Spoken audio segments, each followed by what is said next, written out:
Hebreus capítulo 3, versículo 13, diz assim. Você pode ficar de pé, por favor? Só um instantinho para nós lermos a palavra, pois você pode se assentar. Diz assim: antes exortai-vos uns aos outros todos os dias, durante o tempo que se chama hoje, para que nenhum de vós se endureça pelo engano do pecado. Amém? Somente o versículo 13. Feche a sua Bíblia, abra o seu coração, peça para que o Espírito Santo continue falando ao seu coração nessa noite. Papai querido, mais uma vez eu peço neste dia, neste momento, que o Senhor possa falar com cada um de nós, que o Senhor possa usar a minha vida e falar ao coração da tua igreja. Doce Espírito Santo, o Senhor tem liberdade neste lugar para falar ao coração de cada um, em nome de Jesus. Amém. Podemos assentar no seu lugar, irmãos. Como eu disse, eu quero ter uma conversa com a igreja, um momento que o Senhor preparou para nós. Tudo que eu peço aos irmãos e às irmãs, aos jovens, adolescentes, que agora se prenda aqui na palavra, né? Que preste atenção.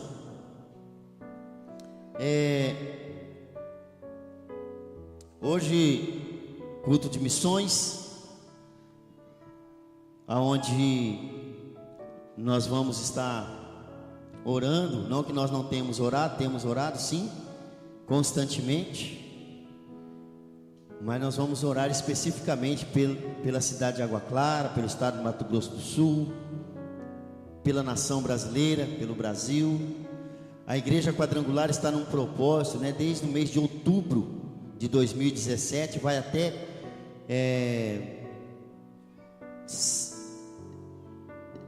eu acredito que até em maio, final de maio, com esse propósito de orar, né? Todos os pastores orando pelo Brasil, para que Deus possa estar agindo, né? E fazendo o melhor para cada um de nós. E nesse versículo que nós lemos, diz que devemos exortar-vos uns aos outros. E quando eu me deparei com esse versículo, eu fui procurar entender o exortai-vos, que aqui o apóstolo está escrevendo a carta dos Hebreus. E uma das definições que eu encontrei para essa palavra exortai-vos, ela tem uma definição de encorajar. É uma das definições. Quando a gente exorta alguém, a gente também consegue levar ou trazer essa pessoa a coragem, ou encorajar essa pessoa em prol de algo ou em favor de alguém. Amém, irmãos? Então nós podemos perceber aqui que o encorajamento aqui colocado não é algo que nós podemos deixar para depois. Pode acontecer depois, deixamos, depois nós fazemos. Não. Quando se fala em encorajar, exortando um ao outro, é para o agora. E eu quero falar sobre isso, o poder do agora. Porque muitos ainda têm um conceito de amanhã, depois eu faço, eu realizo, depois eu conquisto. Só que o amanhã pode não acontecer. O amanhã pode ser que nós não chegamos lá. Quem está entendendo? Não estou aqui dizendo que vai acontecer algo, não é isso. É o que eu estou fazendo. Eu estou exortando ou encorajando vocês a entender que o ideal é o agora, é o hoje. Então o texto escrito está no verbo imperativo. Aí eu fui entender o que significa isso. Por que o texto diz imperativo, né? O escritor, que eu estou lendo um livro lá, coloca que esse texto é um texto imperativo. Aí eu fui buscar entender. Por que imperativo? Porque o texto diz assim: durante o tempo que se chama hoje. Então é urgência, é agora. Amém, igreja? Vocês estão conseguindo entender o meu raciocínio? E aí então eu coloquei aqui o que significa o verbo imperativo. O modo imperativo é o modo verbal pelo qual se expressa uma ordem, um pedido, um desejo, uma súplica, um conselho ou uma sugestão, uma recomendação, uma solicitação, uma orientação. Então são adjetivos que se dá a esse verbo imperativo. E o texto que nós lemos está condicionado a isso, a um verbo, a um texto imperativo.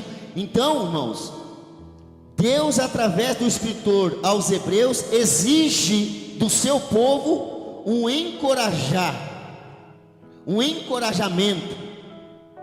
Deus está dando uma ordem para que o seu povo se exorte um ao outro para um bem mútuo, para levar, para não morrer no pecado.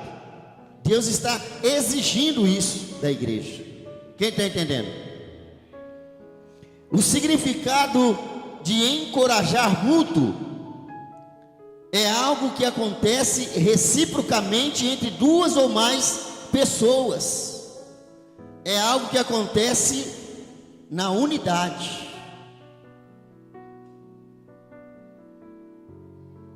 Então Deus está nos dizendo sobre sermos unidos num propósito comum. E ainda ele diz assim: e é constante. Não é um momento só, é para estarmos constantemente encorajando um ao outro, buscando e solicitando a necessidade, que vocês vão entender mais na frente que eu coloquei, sobre a evangelização, sobre tudo aquilo que a Eleonai colocou. Ele fala no texto, né, aqui ó, versículo 13, ele fala assim: exortai-vos uns aos outros todos os dias, durante o tempo que se chama hoje, para que nenhum de vós se endureça pelo engano do pecado. Para não nos endurecer pelo engano do pecado. Então Deus está dizendo sobre a unidade da igreja, sobre estarmos num propósito comum, para o encorajamento, para superar as limitações, para superar aquilo que possa interferir, se eu posso assim dizer, no que se diz respeito em ganhar vidas. Então devemos nos encorajar. Segundo o dicionário, tem dois adjetivos nessa palavra encorajar. Tem dois adjetivos. O primeiro é dar coragem. É preciso oferecer isso, colocar isso ao coração dos irmãos. Você, líder de célula, discípulos do Senhor, tem que dar coragem, encorajar a igreja, aqueles que você está liderando lá, para levar o evangelho, para propagar as boas novas do Senhor. E o outro adjetivo é tomar coragem, ou seja, fazermos algo, tomar uma decisão, ter coragem para fazer. A Eleonai citou aqui a questão dos jovens, 60 jovens presos por álcool, por drogas, e isso, irmãos, é uma realidade hoje, e nós precisamos tomar coragem e ir a campo, precisamos tomar coragem e ir buscar essas pessoas. Eu me deparei com um jovem essa semana agora, semana passada melhor dizendo, em uma oficina, e ele diz assim, olhou para mim e disse assim: Que eu estava falando do culto de jovens que aconteceu aqui, foi tremendo e tal. Mostrei para eles, né, o videozinho que eu tinha em mãos. E aí ele disse assim: para mim não tem valor nenhum. Eu falei: por quê, meu querido? Porque eu não creio nisso aí. Eu não acredito nisso aí. Mas só que ele anda vendo vulto, só vive no escuro, vive vendo coisas passar debaixo da cama. E ele ainda diz que não acredita. E aí nós conversamos, e eu falei para ele assim: eu vou estar orando pela sua vida, eu vou estar intercedendo por você, porque eu acredito que há um Deus, e só por isso que você está aí, porque existe um Deus, e a palavra dele diz que a sua misericórdia, as suas misericórdias se renovam a cada manhã. Porque se não fosse a misericórdia de Deus, nós já teríamos sido ceifados. E eu estou orando por ele. Projeto eu e mais um. É um desafio, né, irmãos? Glória a Deus. E quando nós olhamos para a palavra de Deus, é nessa ordem que o reino é colocado. É dar coragem e tomar coragem. Aonde nós vemos isso, irmãos? Nessa ordem que o reino de Deus funciona, é nessa ordem que o reino de Deus funciona. Aonde nós podemos ver? A palavra diz que é dando que se recebe, é dar coragem. Então, enquanto a Bíblia diz que é dando que se recebe, eu entendo da seguinte maneira: eu tenho que dar para outra pessoa aquilo que eu gostaria de receber. Quem está entendendo? Você não tem a sua, talvez na sua família, pessoas que ainda precisam ter o conhecimento de Jesus? Você precisa oferecer a salvação às outras pessoas, que isso você vai ser recíproco para a sua vida. Deus vai estar te devolvendo na sua casa a salvação. Amém, irmãos?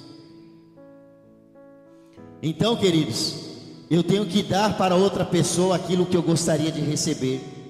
Então, irmãos, para recebermos amor, temos que dar o quê? Amor. Temos que oferecer amor pelas almas, pelas vidas, pelas pessoas que estão se perdendo. Se nós queremos ser compreendidos, temos que ser o quê? Compreensivos. Se nós queremos ter a bênção da prosperidade, prosperidade de Deus, não é desse mundo, entenda bem, prosperidade dada por Deus é diferente, porque a prosperidade dada por Deus envolve muitas coisas na nossa vida, envolve paz, alegria, saúde, união na família. Essa é a prosperidade de Deus. A prosperidade do mundo é o que? Dinheiro. Só que dentro dessa prosperidade de Deus, do plano no reino de Deus, Deus deixou um princípio, deixou uma regrinha. Qual é a regra que Deus deixou? Tanto no Velho Testamento como no Novo Testamento. Qual é a regra? Dar o dízimo e oferta, porque é dando que se recebe. Amém? Dar paz, receberá paz. Demonstrar alegria, vai ser recíproco para a sua vida. Então, se nós queremos ter a bênção da prosperidade de Deus sobre nós, temos que ser generosos. Talvez tem pessoas aqui no nosso meio que ganham super bem, mas ganha e coloca no saco furado. Sabe por quê? Porque não é generoso com a obra de Deus. Não é generoso, não dizima, não oferta. E quando oferta é a sobra, Deus não recebe sobra. Deus recebe primeiro, a primícia. Quem está entendendo? Ah, sobrou 10 aqui, eu vou ofertar na igreja hoje. Irmão, você está perdendo tempo. Não é assim que funciona no reino. Não é assim. Você quer fechar a brecha na sua vida financeira? Seja dizimista e seja generoso com a obra de Deus. Seja generoso. Quando eu me esforço, olha só, quando eu me esforço em fazer meu próximo corajoso, o Senhor renova o mesmo dentro de mim, e eu recebo coragem, força, para vencer, como eu preguei quarta-feira passada, vencer o desânimo. Como vencer o desânimo? Você que veio quarta-feira lembra da mensagem. Então, dentro dessa questão de dar e receber, aquilo que você dá, é dando o que você recebe, tem base bíblica.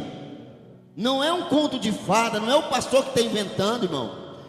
Não é, é a Bíblia. Lá em Lucas 6,38 diz: dai e ser-vos-á dado, boa medida, recalcada, sacudida e transbordante. Você sabe o que significa isso? É grandioso demais, mas nós, como igreja, precisamos entender isso. Precisamos reconhecer isso como o princípio de Deus para a nossa vida.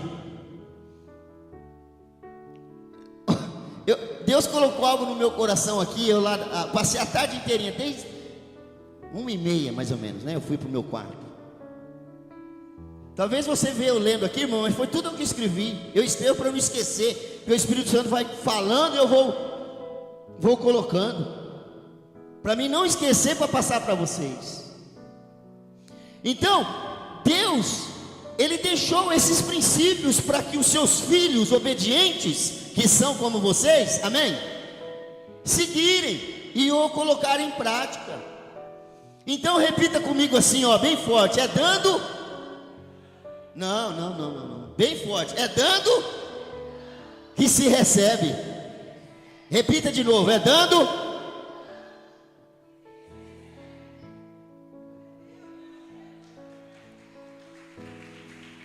É dando. O casal que está aí, ó, os casais, é dando respeito que se recebe respeito. É dando amor que se recebe amor. É dessa maneira que nós vivemos no mundo de Deus. Amém, irmãos? Mas olha só, mas às vezes nós nos tornamos, olha só, irmãos, isso aqui, nós nos tornamos o nosso próprio inimigo. Muitas das vezes nós nos tornamos os nossos próprios inimigos. Muitas das vezes não é o diabo, não é o mundo, não é uma pessoa, mas é a maioria das vezes somos nós mesmos, que nos transformamos inimigos de nós mesmos. Somos nós. Por quê? Porque muitas das vezes nós tentamos nos convencer que não é a palavra que vai funcionar. Pastor, mas como assim? Muitas das vezes nós lutamos e relutamos com a palavra de Deus, e nós nos tornamos os nossos próprios inimigos. Olha só, a palavra diz uma coisa, mas nós tentamos nos convencer que não é daquela maneira que a palavra está dizendo, e agimos como achamos que é o correto. Nesse momento, nós estamos nos tornando inimigos de nós mesmos, porque nós não estamos agindo de acordo com a palavra. Amém, irmãos? Então, olha só, vê se você entende isso. A palavra diz: perdoa, e aí você não perdoa, você está se tornando seu próprio inimigo. Porque se você não perdoa, não tem o perdão de Deus. Não tendo o perdão de Deus, você fica distante de Deus. Quem está entendendo? Aí a palavra diz: clame a mim, mas nós não clamamos. A palavra diz: me apresente frutos, mas nós não apresentamos. A palavra diz: semeie as boas novas, mas nós não semeamos. Estamos nos tornando os nossos próprios inimigos, porque nós estamos agindo fora daquilo que é princípio de Deus para a nossa vida. A palavra diz: se torne um líder de célula. A menina pregou aqui: ide fazer discípulos, não é ou não? Sim ou não? Mas só que a igreja recua.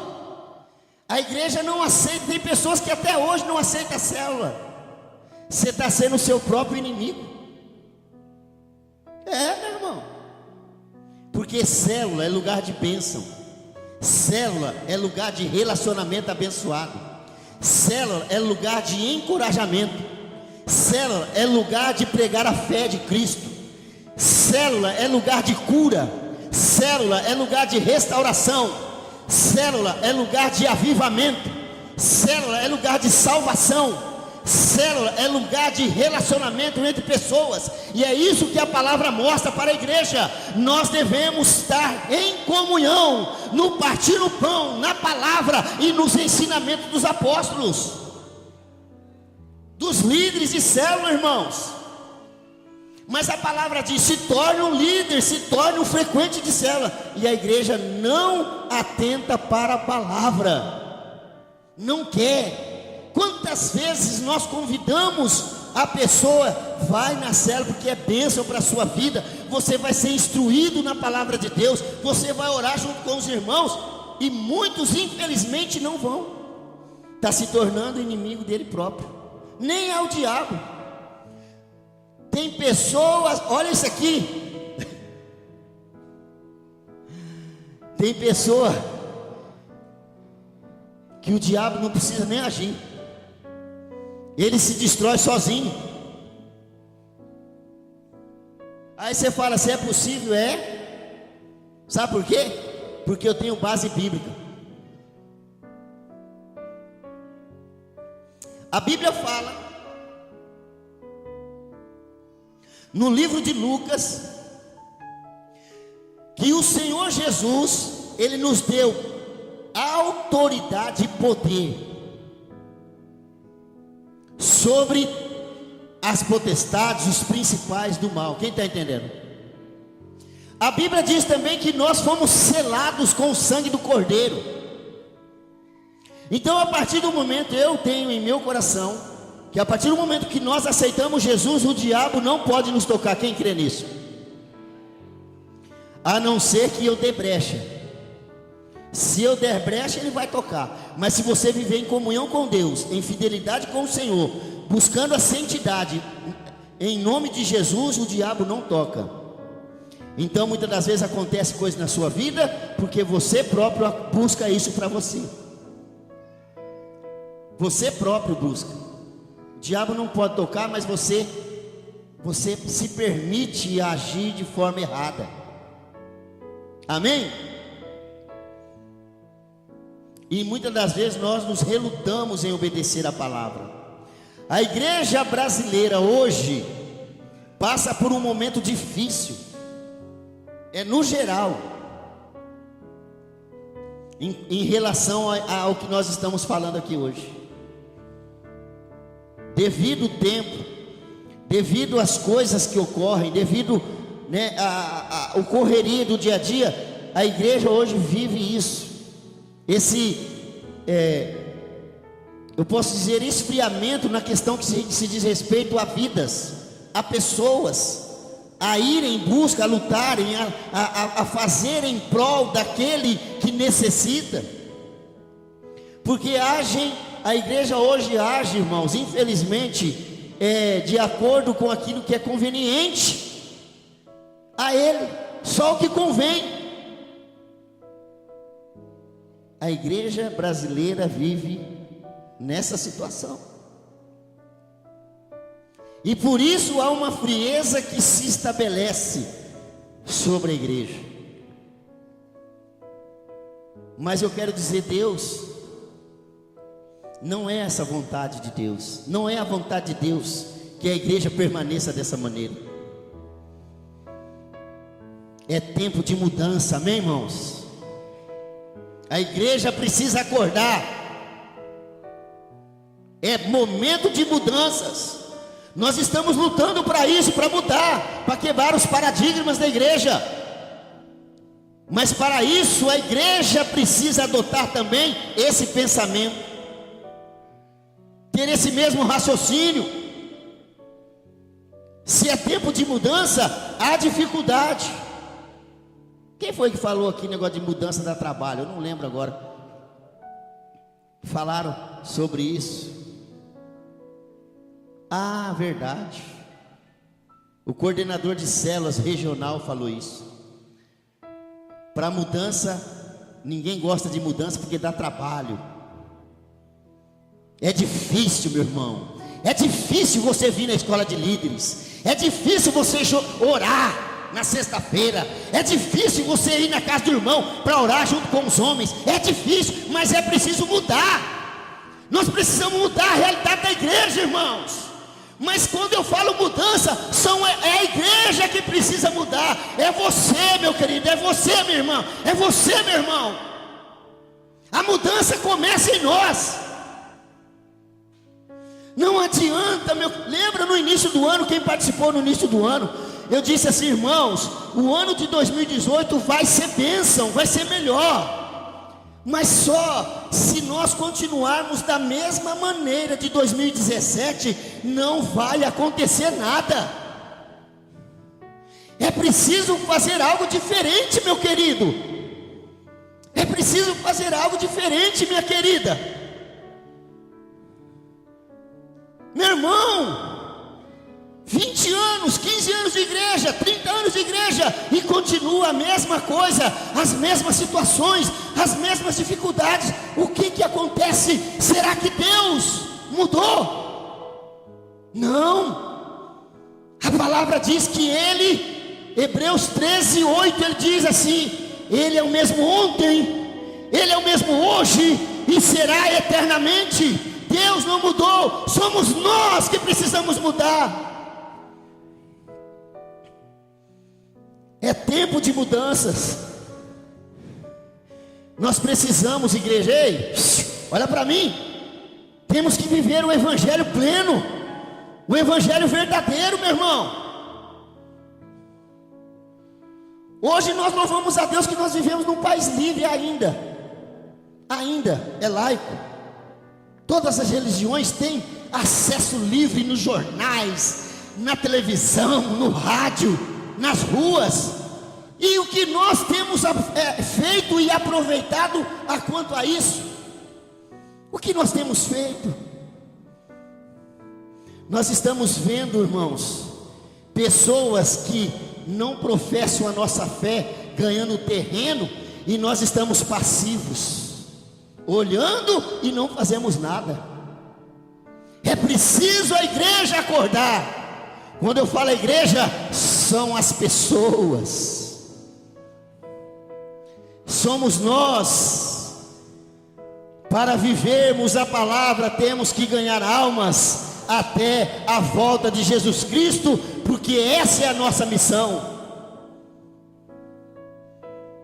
Ei, querido, não se engane, e eu não estou aqui para te enganar.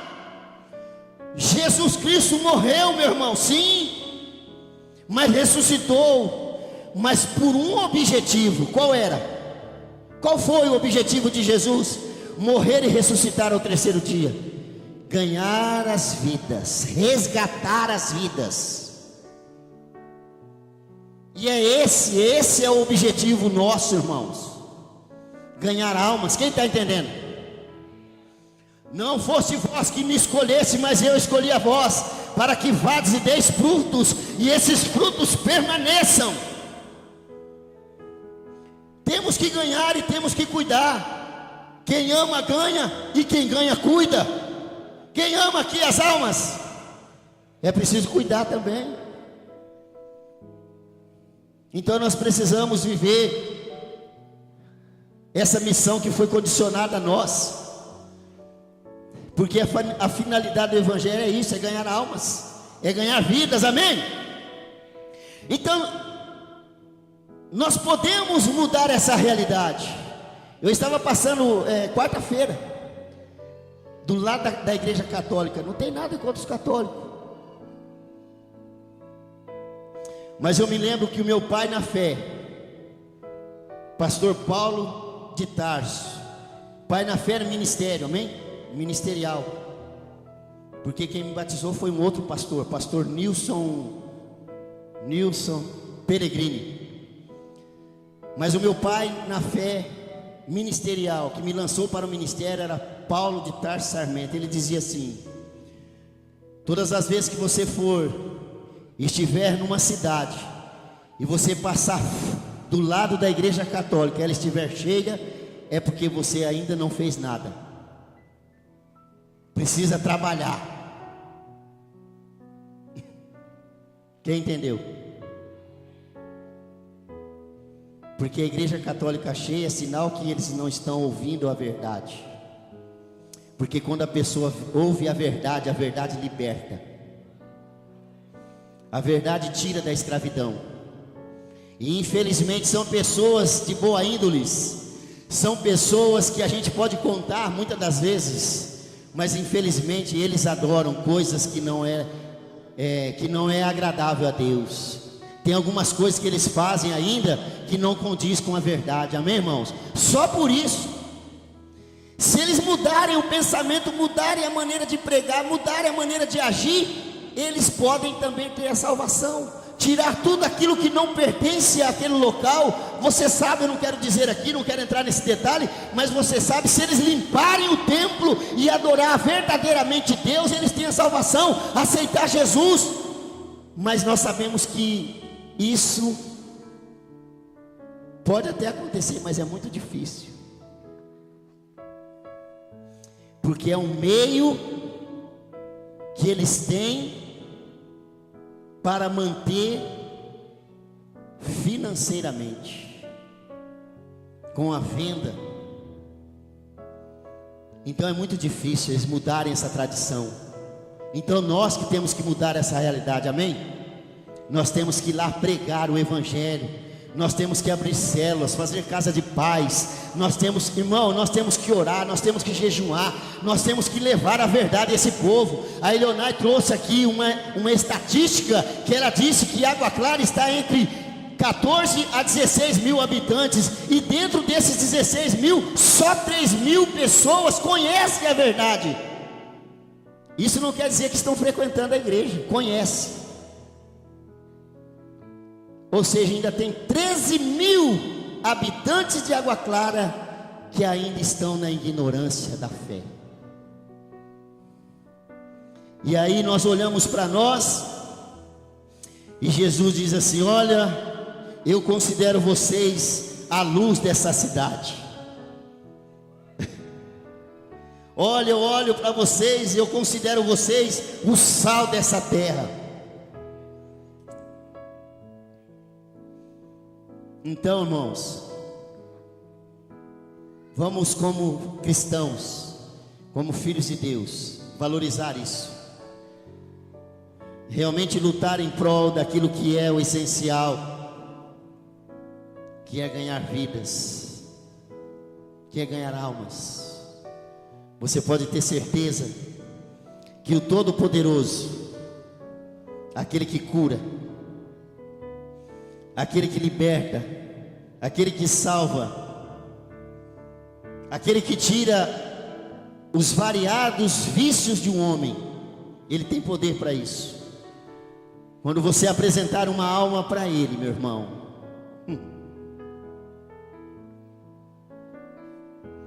os céus fazem festa, e as comportas de Deus se abrem sobre a sua vida.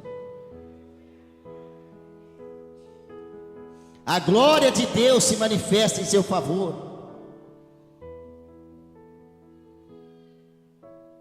Porque a Bíblia fala que quando você convence o homem do pecado, você encobre multidão de pecados.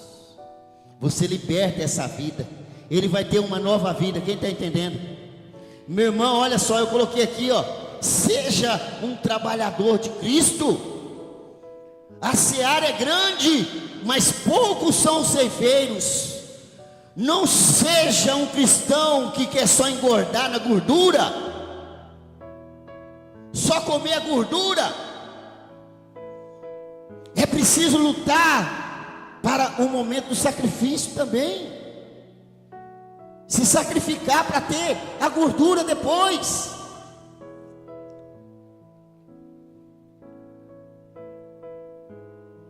Busquemos alcançar o máximo de pessoas, meu irmão. Olha só, queridos, olha aí de sua volta, olha aí. Quantas cadeiras vazias. Ah, é o pastor que tem que ir atrás. Sim, o pastor vai. Mas a igreja também tem essa função. É ovelha gerando ovelha. É a Bíblia. Não é pastor gerando ovelha, não, é ovelha. Ovelhas gerando ovelha.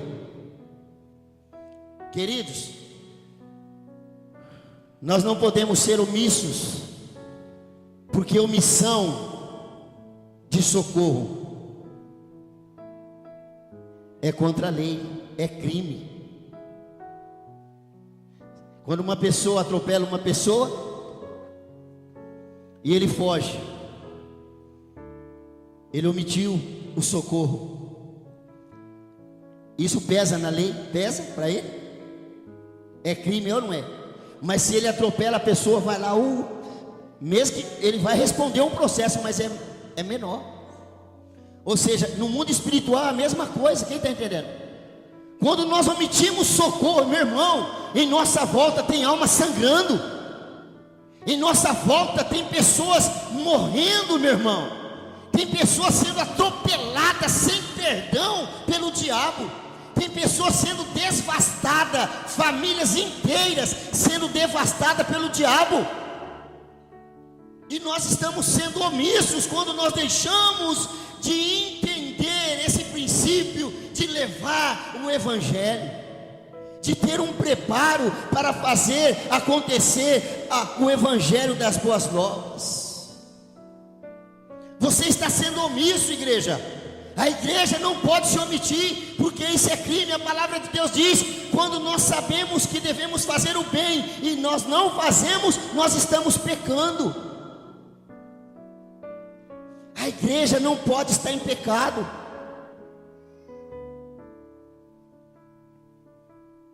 Não podemos nos omitir, porque tem gente sangrando,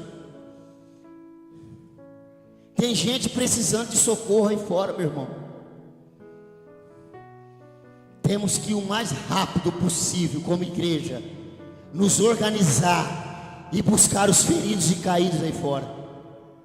Agora é a hora. Chegou o momento, igreja.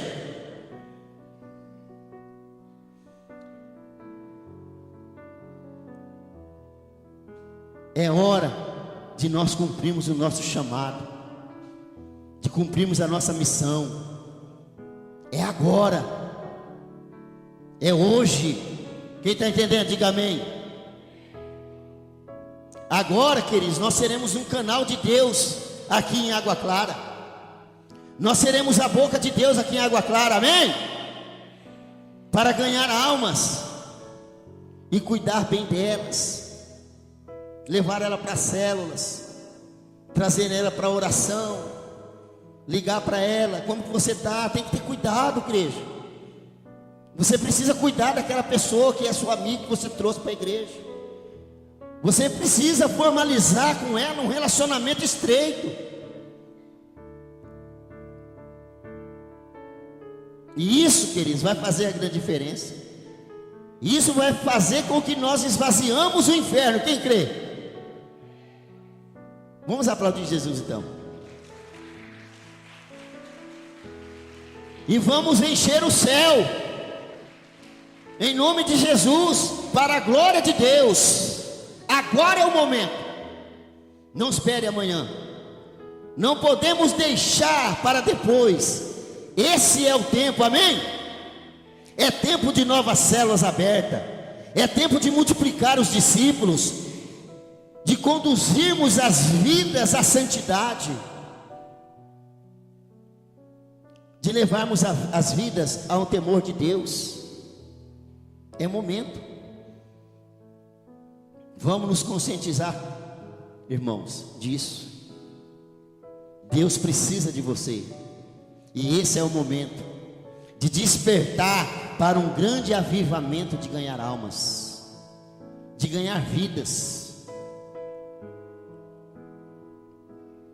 Eu creio, irmãos, olha só, eu acredito que você já deva ter ouvido isso aí, de alguns pastores, mas eu creio que nós vamos estar vivendo a última colheita. É a última colheita, porque Jesus está voltando, Jesus está à porta. Quem está entendendo? Vamos nos despertar, vamos sairmos da tenda, como nós pregamos no início do ano. Esse ano é o ano de sair da tenda, sair para fora, visualizar coisas grandes, visualizar essa igreja cheia, pessoas sendo batizadas, pessoas sendo curadas, assim como foi você. Nós temos um projeto dentro da realidade da igreja, de chegar no final de ano com 180 pessoas sentadas aqui dentro, como membros, consolidadas. Quem está entendendo? Mas para isso acontecer, o corpo de Cristo precisa abraçar a causa. Sai do seu comodismo. Você é capaz de dirigir uma célula. Você é capaz de discipular alguém. A menina disse aqui, ó, a Ilionai, é simplesmente dizer: Jesus te ama e te salva, Jesus te cura, batiza com o Espírito Santo, e um dia Ele vai voltar, e assim como Ele fez na minha vida, Ele pode fazer na sua. É isso, irmãos. Deus pode te usar muito, amém? Agora é hora de sairmos da tenda e, como bons samaritanos, vamos agradarmos a Deus, vamos agradar o coração de Deus, amém? Em nome de Jesus. Glória a Deus. Essa é a palavra, irmãos, que eu tenho para transmitir a vocês. Vocês são ganhadores de almas. Em nome de Jesus, se coloque de pé.